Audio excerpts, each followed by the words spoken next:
नमो नारायण। पहले बतलाया गया था कि मनुष्य का सबसे उत्तम लक्ष्य पाने का वही है कि जहां पर पहुंचकर उसके सब दुख टल जाएं और एक ऐसे सुख की प्राप्ति हो जो एक बार मिलने पर बिछुड़े नहीं। इस उत्तम वस्तु को छोड़कर मनुष्य के लिए इस जीवन में कोई उत्तम लक्ष्य या उद्देश्य नहीं है। जो सुख मिले वो थोड़ी देर रहने वाला नहीं होना चाहिए, अर्थात ऐसा नहीं हो कि थोड़ी देर सुख हुआ फिर समाप्त हो गया। ऐसा सुख नहीं हो कि उसके मिलने के बाद किसी दूसरे तीसरे सुख को प्राप्त करने की इच्छा हो और कुछ समय के बाद वो भी बिछुड़ जाए। इस प्रकार से संसार के बहुत से सुख प्राप्त होकर बिछुड़ गए और अंत में जहां पर जाकर के इन सुखों ने पहुंचाया वहां दुख, व्याधि और शोक ही हैं। इस प्रकार के सुखों का कोई सदा बना रहने वाला महत्व नहीं है। जिस प्रकृति ने ये सकल संसार रचाया है उसने तो इसी प्रकार के सुखों की रचना की है जो थोड़ी देर के लिए मिलने के बाद समाप्त हो जाते हैं। फिर भी यदि ऐसे सुखों के पीछे हम तृष्णा के कारण से लगे रहे तो अंत में दुख, शोक व व्याधि ही पल्ले पड़ेंगे, अर्थात मिलेंगे। प्रकृति के रास्ते का सुख तो बहुत थोड़ा है। मनुष्य इस तरफ उस सुख को पाने के लिए चल तो पड़ता है क्योंकि प्रकृति बलवती होने से बड़े जोर से उधर जाने के लिए धक्का देती है, लेकिन अंत में उसे दुख ही वहां मिलता है। प्रजापति देव जन्म से जिसने पहले इस संसार में आंख खोली है उसकी अपनी एक शक्ति है।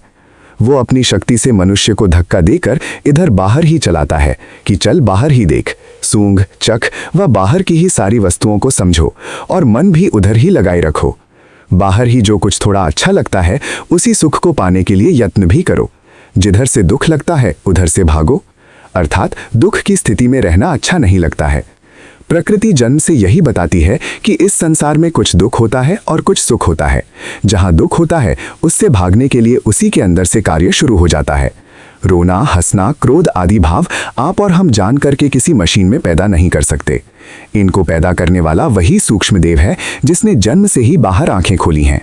इसी को शास्त्रों में प्रजापति कहा है, जो सबके अंदर समान रीति से बैठा हुआ है। सुख दुख भी प्रकृति आदतों की शक्ति के अंदर है। इन्हीं से नाना प्रकार के भाव, काम आदि विकार, उद्वेग उत्पन्न होकर तूफान की तरह मनुष्य की बुद्धि को भी भ्रष्ट कर देते हैं। उस प्रकृति ने यही बताना है कि जो थोड़ी देर के लिए अच्छा लगता है वही ठीक है और जो खोटा लगता है वो ठीक नहीं है। जो अच्छा लगता है उसकी तरफ ही बढ़ो और खोटा लगने वाले से दूर भागो। राग द्वेष को यही सुख दुख ही पैदा करते हैं और इन्हीं राग द्वेष से इनकी संतान काम और क्रोध आदि विकार पैदा होते हैं। प्रकृति का मतलब स्वभाव है, जिसने संसार चलाया है।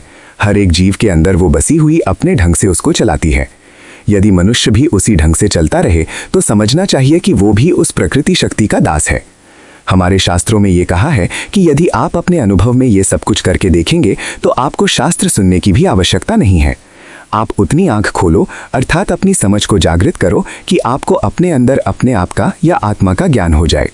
आपको भी पता लग जाएगा कि जिस रास्ते से प्रकृति ले जा रही है और ले जाने के लिए उत्तेजित कर रही है, तो उस मार्ग पर जाने से अंदर की दृष्टि से रोग, शोक, दुख ही पैदा होंगे। यदि बाहर की दृष्टि से देखें तो प्रकृति के मार्ग पर चलने से वैर, विरोध, लड़ाई, झगड़े, शंकाएं और भय ही पैदा होंगे। इनके साथ किसी भी मनुष्य को सदा रहने वाला सुख नहीं मिल सकता। इनसे बचने के लिए प्रकृति के राज्य से निकलना पड़ेगा व उसकी दास्ता से किनारा करना पड़ेगा। प्रकृति की दास्ता से निकलने के लिए तंगी अवश्य सामने आती है। प्रकृति यदि दुख मानकर हमें विपरीत भी प्रेरणा करे तो उससे थोड़ा झगड़ा भी करना पड़ेगा। भगवान ने मनुष्यों के अंदर ही इतनी शक्ति प्रदान की है कि वो इस प्रकृति के सारे वृत्त व वृत्तांतों को अपने अंदर समझने के लिए बुद्धि को चेतन कर सकते हैं। यदि आपने बुद्धि को चेतन कर लिया तो इसी बुद्धि का दूसरा नाम भगवान की बुद्धि है। उस प्रकृति की अपनी बुद्धि है जो उसके अपने ढंग से निश्चय करने वाली होती है।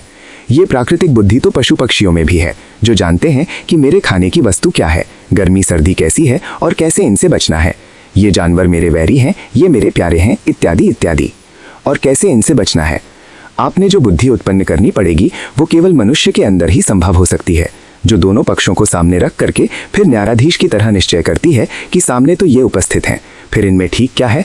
जब इस प्रकार से आप निर्णय करने वाले होंगे तो ये मनुष्य बुद्धि का काम है। ये बुद्धि ध्यान में जागेगी। यदि आपके अंदर का ज्ञान जाग जाए और थोड़ा निद्रा को जीतकर उसी निद्रा में छुपे इसी प्रकृति के विकारों की समझ आने लगे, तो संसार से थोड़ा मुंह मोड़कर अकेले बैठ गए और अकेले में यदि निद्रा को जीतकर आप जाग सके तो वहां ये बुद्धि उत्पन्न होती है। इसी का नाम मीमांसा है। एक मीमांसा शास्त्र भी है जो अपने ढंग का है। आपको अपने अंदर का मीमांसा रखना पड़ेगा, जिसका मतलब है बुद्धि युक्त विचार। शास्त्रों के ढंग से बुद्धि दो प्रकार की है, एक पक्षपात वाली बुद्धि और दूसरी निष्पक्ष बुद्धि। प्रकृति के संग वाली बुद्धि पक्षपात वाली है। जहां थोड़ा सुख हुआ वो प्रकृति वाली बुद्धि कहती है कि यदि इसमें मुझे सुख हो रहा है तो मेरे भले की यही वस्तु है और यही लेनी चाहिए। उस बुद्धि का निर्णय तो ये है कि ये सुख वाली वस्तु मिलनी चाहिए। तो ये पहला निर्णय एक पक्ष का मिलता है।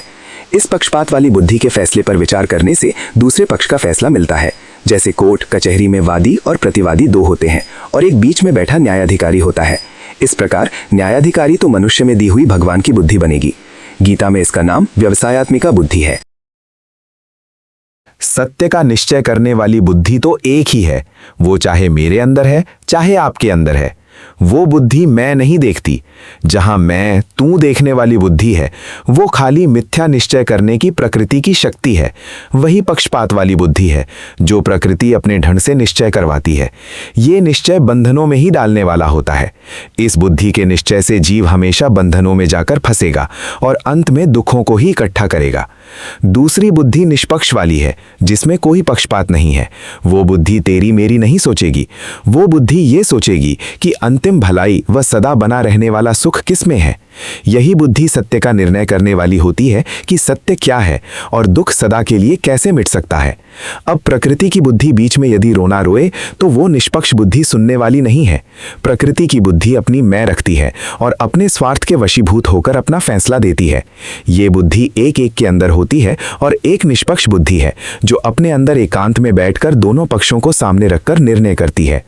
जो बुद्धि अपने को और दूसरे को अर्थात दोनों पक्षों को सामने रखकर तराजू से तोले तो यही व्यवसायात्मिका बुद्धि है। ये भगवत रूप होती है।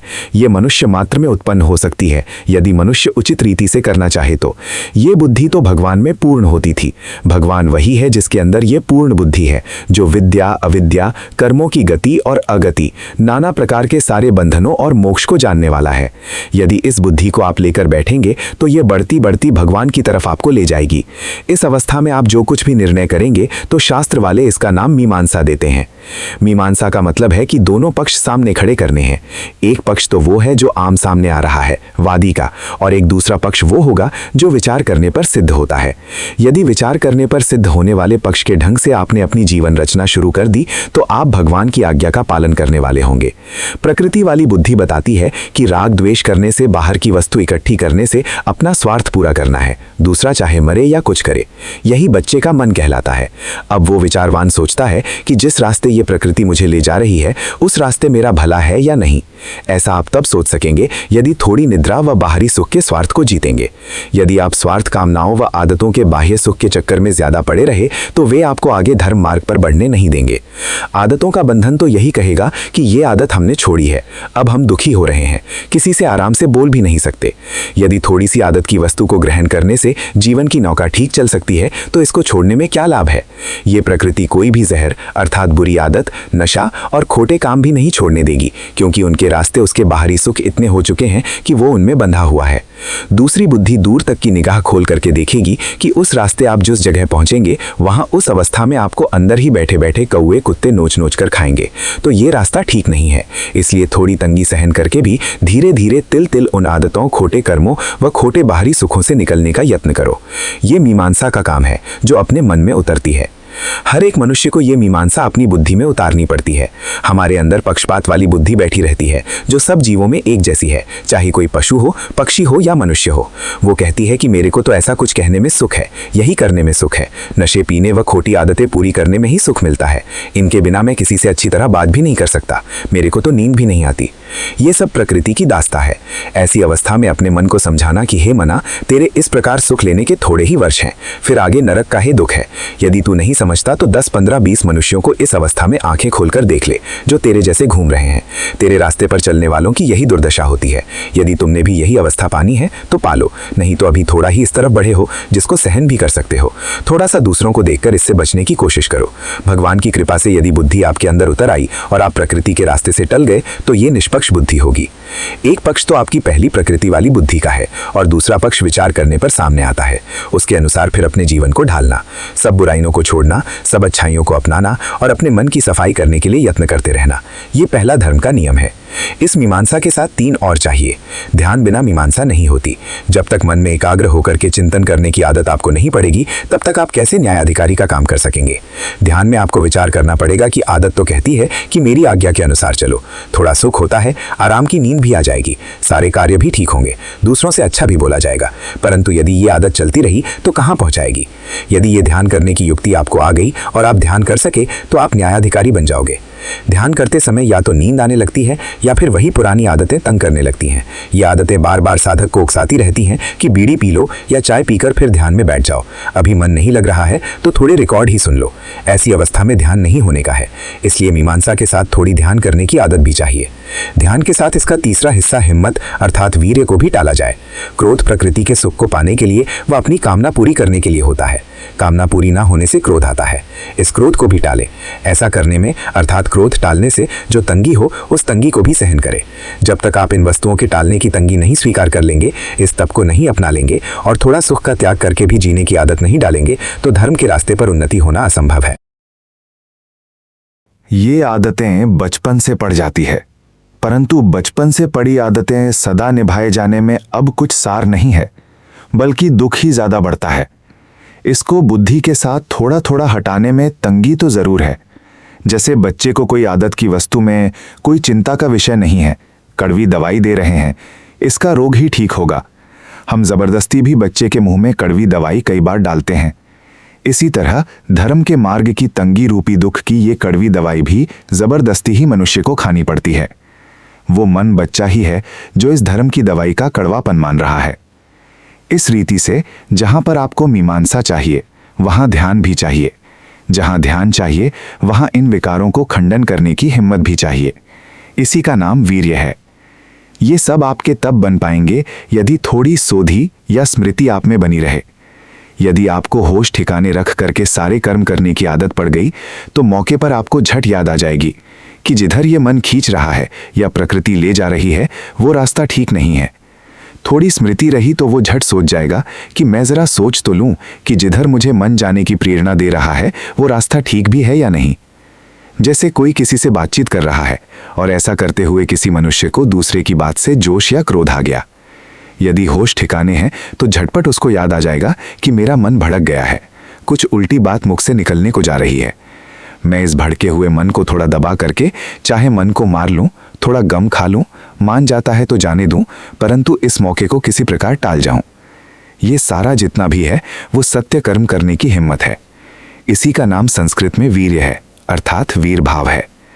वीर भाव यही है कि जो मन के अंदर प्रकृति का उद्वेग आ रहा था उसको उड़ाने के लिए थोड़ा सा आपने अपने मन में गम खा लिया और उसकी आग को सहन कर लिया, अर्थात 1 मिनट के लिए क्रोध को अपने अंदर ही रोक लिया। इतना थोड़ा अपमान का दुख सहन करके एक बार मौका टाल दो। 2 मिनट के बाद पीछे सोच लेंगे जो कुछ भी उसका अच्छा या बुरा प्रभाव होना है। अभी इस मौके पर यदि आप चूक गए तो कुछ उल्टा ही परिणाम प्राप्त होगा। हाथ से तीर निकलने पर बाद में पछताने से कोई लाभ नहीं है। स्मृति का नाम केवल याद ही करना नहीं है, परंतु होश को ठिकाने रखना है। थोड़ा होश को ठिकाने रख करके अपने मन में उस जगह बसना जहां अपनी याद ठिकाने रहे कि इन कामों से कई खोटे कर्म व खोटे नतीजे भी हो सकते हैं। यदि होश ठिकाने हैं तो मनुष्य हिम्मत करके अपने विकारों को समय पर दबा भी सकेगा।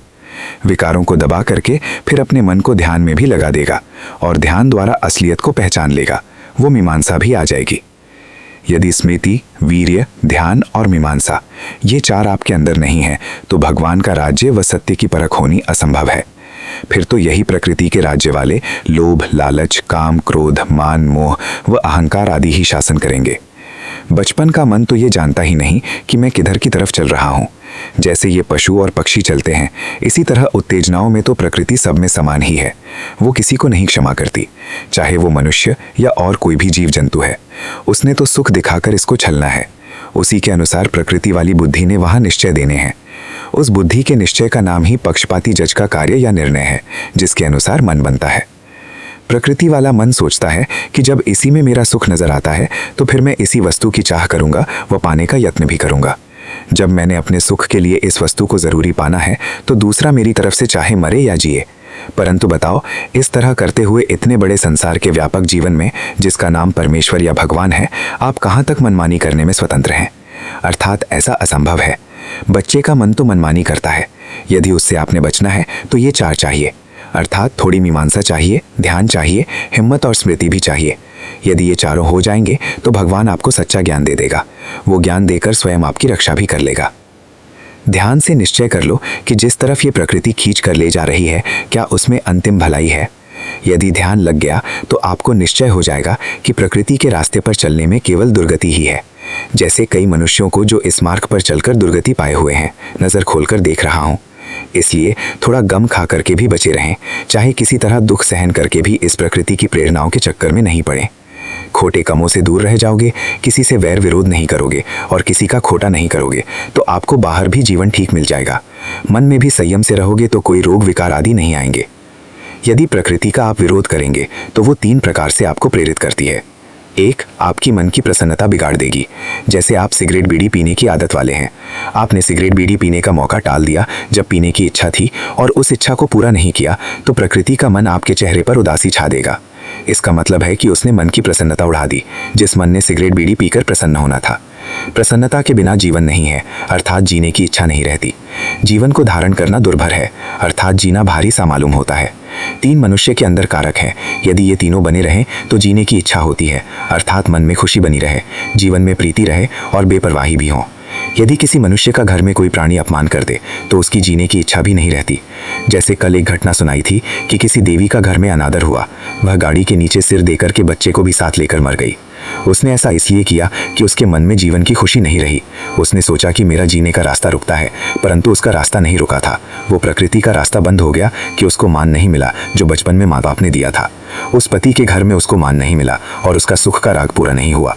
उस सुख वाले राग और मान के पूरा नहीं होने से उसको जीने की प्रीति भी नहीं रही, तो उसने अपना जीवन ही समाप्त कर दिया। मन बाहर दूसरों से मिलने वाले आदर मान की खुशी से ही बंधा रहता है। यदि किसी के अंदर भगवान की खुशी अर्थात अपनी आत्मा की खुशी जागृत हो जाए, अर्थात अपने अंदर का आनंद जाग जाए, तो वह बाहर की वस्तुओं के पीछे नहीं पड़ेगा और दूसरे प्राणी व पदार्थों की दास्ता नहीं करेगा। जीवन की 3 शर्तें हैं। 1, हमारे मन के अंदर खुशी रहनी चाहिए। 2, जीवन की प्रीति बनी रहे और 3, हमारी उल्टी सीधी विपरीत वस्तुओं व परिस्थितियों को हम बेपरवाही में उपेक्षा में रख सके। यदि हर समय दिमाग में यही रड़कता रहे कि ये प्राणी या पदार्थ दुखी करने वाला है, इसमें कैसे जीवन चलेगा, और इन्हीं में मन चिड़चिड़ा रहा, तो समझो उपेक्षा आपकी नहीं है। उपेक्षा नाम बेपरवाही का है। जो प्राणी, पदार्थ या स्थिति आपके मन को बुरी तरह से उलझाए रखते हैं, उनकी तरफ से बेखबरी सी, बेपरवाही सी रहे। यदि बेपरवाही रही तो इसी को संस्कृत में उपेक्षा कहते हैं। मन हर समय भय लगने वाली स्थिति में यदि उलझा रहता है तो उपेक्षा नहीं होने से जीवन की प्रीति नहीं रहती और मन की प्रसन्नता भी नहीं रहती। यदि आपने धर्म के रास्ते पर चलना है और उस बुद्धि की सुननी है जो भगवत रूप है, तो ये निष्पक्ष बुद्धि ही आपका अंतिम भला करेगी, वह सब दुखों से छुटकारा करेगी, अर्थात मुक्ति दिलवा देगी। ये बुद्धि नित्य सुख देने वाली है। पहले उसने कड़वी दवाई पिलानी है। कड़वी दवाई प्रकृति का विरोध करना ही है। प्रकृति का विरोध करने पर वो 3 दूत खड़े करती है। मैं प्रसन्न नहीं हूं, मेरे नशे की आदत पूरी नहीं की तो मेरे को खुशी नहीं है। इस प्रकार जीवन की प्रीति समाप्त होने लगी। यदि अब वही मन में रड़कता रहा कि नशा नहीं पिया, वो कार्य नहीं किया, मुझे मान नहीं मिला, तो समझो कि उपेक्षा भी नहीं है।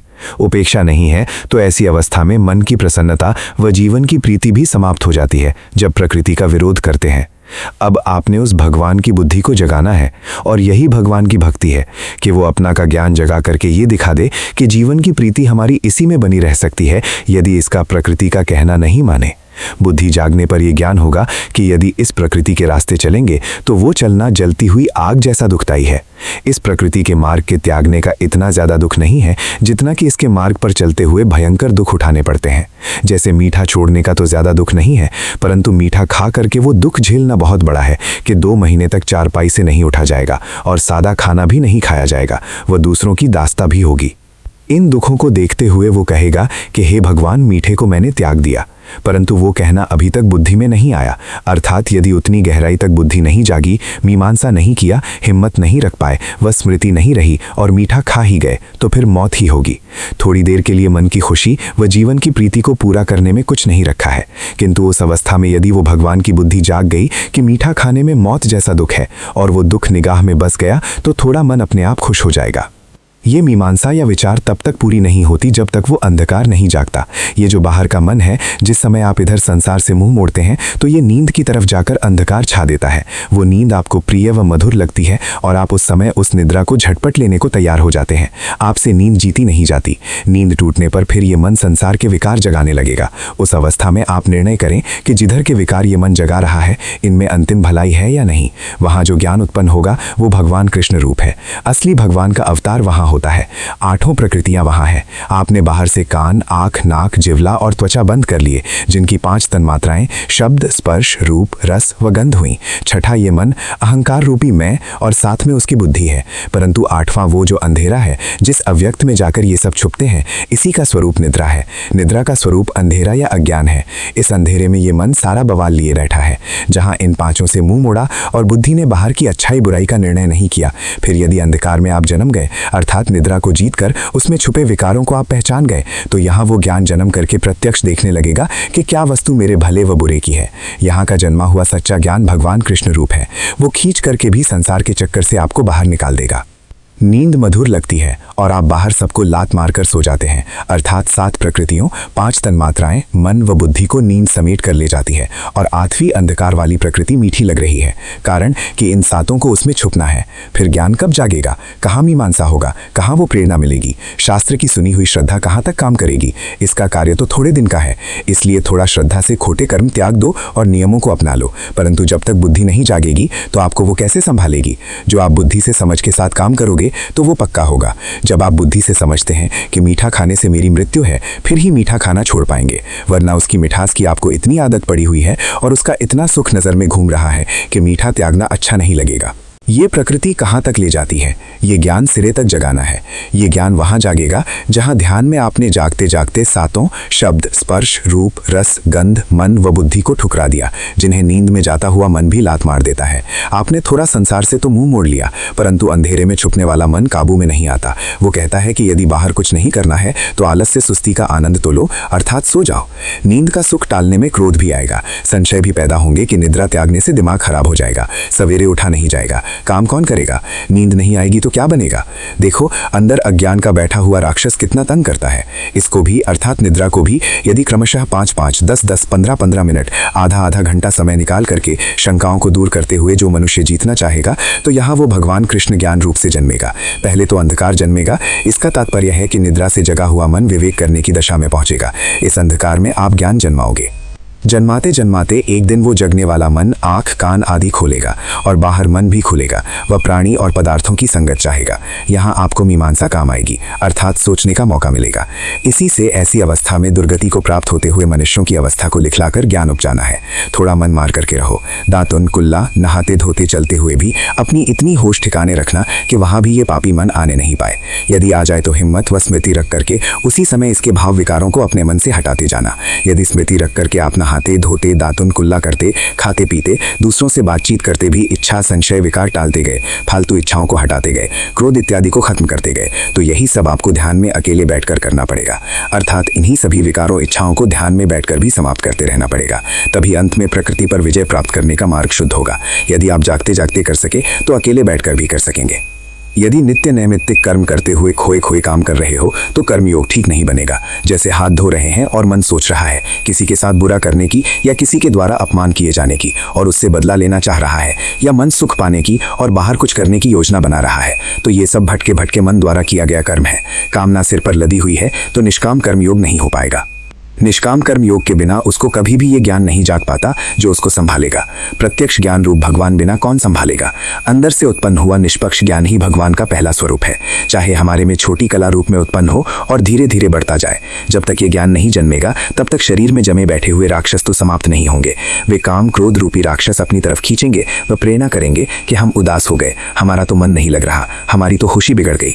यदि यही करना है तो फिर जीना ही क्यों? इसलिए हमें सारी आदत की वस्तुएं चाहिए।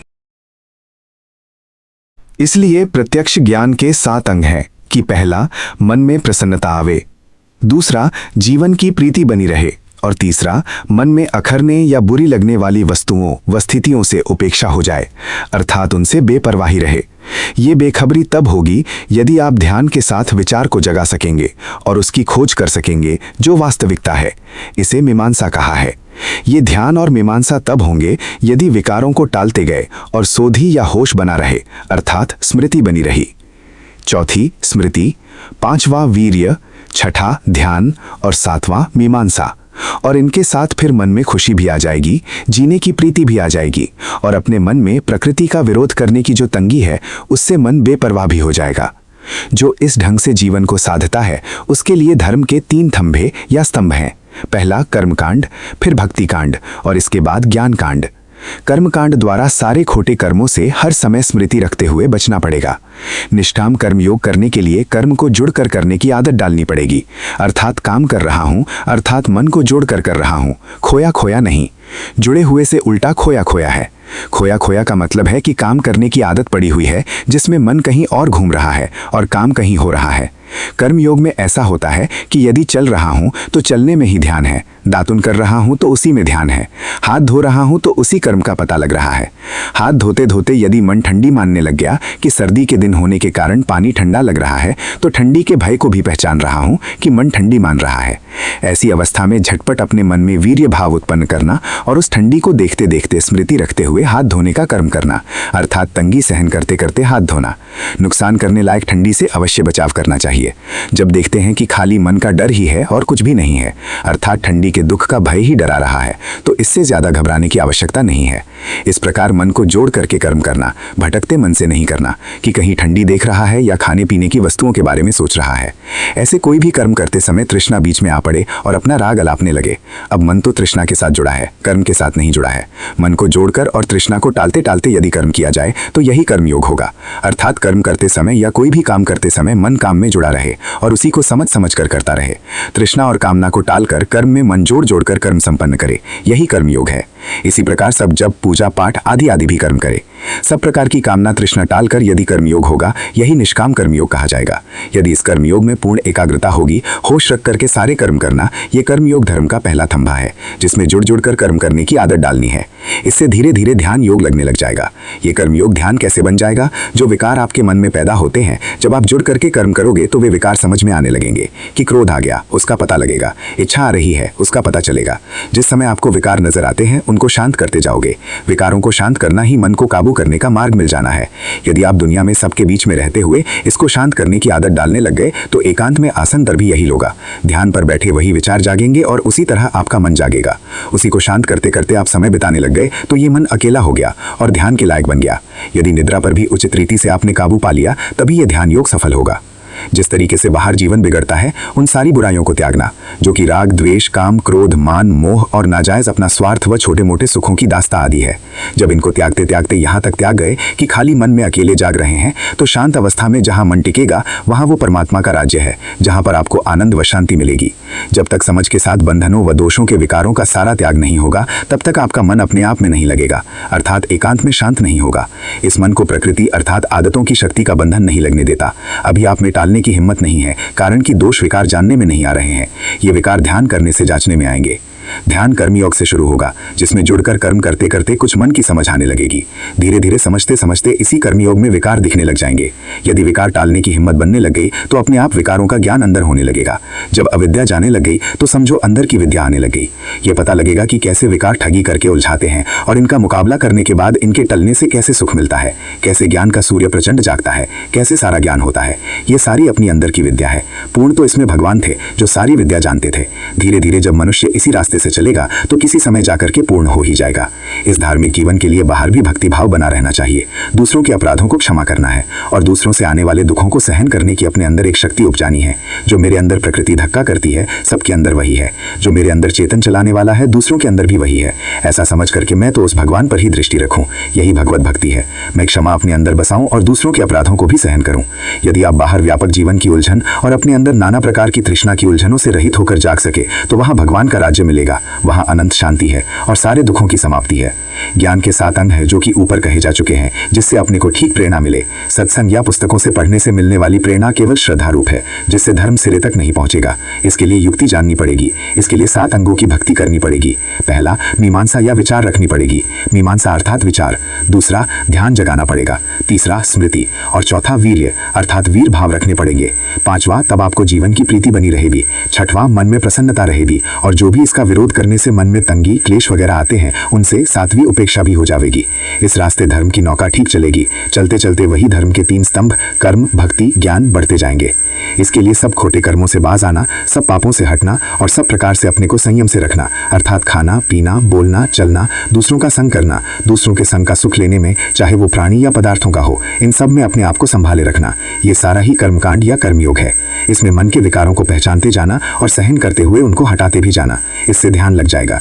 ध्यान में कई प्रकार की समस्याओं का पता चलेगा कि कैसे अपना जीवन है और दूसरे विचारे भी वैसे ही हैं। उनके दुख में हमको हमदर्दी होनी चाहिए। वे प्रकृति की प्रेरणा से सुख चाह रहे हैं और उधर भाग रहे हैं। उनके बस की बात नहीं है। ये प्रकृति ज्ञान भी नहीं जागने देती। इसलिए दूसरों के अपराध को सहन करके क्षमा कर देना है। क्षमा का मतलब उसको ज्यादा माफ करना नहीं है, जितना अपने आप में सहन करना है या अपने आप में शांत होना है, और थोड़ी तंगी सहन करके भी मन को ठीक रखना और बुद्धि बल को बनाए रखना है। एक ही चेतन भगवान है और उसकी माया प्रेरणा दे रही है। उसकी प्रकृति उससे चेतित होकर सबको चलाने वाली है। मैं तो उसी को नजर में रखूं। यह आपकी भगवत भक्ति है। धीरे धीरे देखते देखते जब सहन करते हुए सब विकारों को टाल दिया और सब बंधनों को समाप्त कर दिया तो आपको उसी परमात्मा का सुख मिलेगा। उस सुख के बाद आपकी अनंत क्षमा हो जाएगी। ऐसी अवस्था में वो भगवान के राज्य में पहुंच गया और उसका प्रत्यक्ष ज्ञान मिल गया कि ये अंदर बैठा हुआ चेतन सबको जीवन देने वाला है और सारी प्रकृति को धकेलने वाला है। जब तक व्यवस्थित जीवन नहीं चला जाएगा तब तक भगवान का पता नहीं लगता। इसके लिए कर्म, भक्ति और ज्ञान तीनों चाहिए। ठीक कर्म करेंगे तो भक्ति या ध्यान की योग्यता आएगी और ध्यान में सत्यों का पता लगेगा। यही ज्ञान हो गया। ये सब से आपको संभाल कर ठीक तरह से आपको बल देगा और सारे बंधनों से मुक्त कर देगा। आप प्रकृति की झूठी प्रेरणाओं को लांग जाओगे। अब सबको लांगने से मन शांत हो गया, उधर जाता ही नहीं। जब उधर जाता ही नहीं तो जहां मन टिका है वही आराम है। टिके हुए मन में भगवान व्यक्त होगा और उसका आनंद भी प्रकट होगा।